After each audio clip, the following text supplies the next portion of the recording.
I think when capitalism gets hold of psychedelics, they may change, and everybody should be alert to that.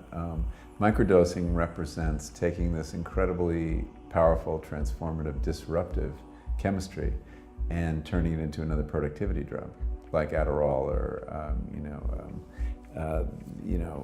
I don't know what the drug is that people take to stay awake all night to finish their work.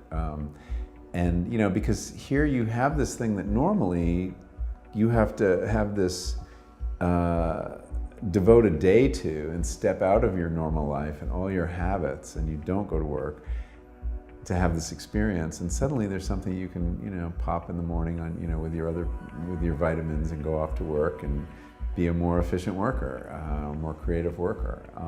There may be a place for that, but it seems like a classic coaptation. It's a domestication of this powerful, somewhat wild force. And it's interesting. I don't mean to make a value judgment about it, but I think everyone should be careful that capitalism is even more powerful than psychedelics, and it will find a way to turn this to its own uses. There's some tensions in the psychedelic community among people going down a profit-making route and people sticking to a more academic and nonprofit route. I don't really have a particular position at this point about it. I think that there is a case to be made that the marketplace allows you to scale up really quickly. I mean, in other words, if corporations get involved, they'll have the capital to do the studies, to promote the drugs, to get it into as many people's hands as possible, as quickly as possible. That's the argument. The other argument is that you're sort of creating an enclosure around this. You're creating a monopoly on something that should be shared.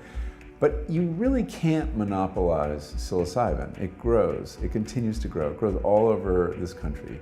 And so that someone might lock up some manufacturing method for psilocybin pills, but that's not going to change people's access to it if they want to reach it. So I think it's too wild to be completely controlled. So I don't worry about that too much. I think if you have competing camps of researchers and one of them can't get to the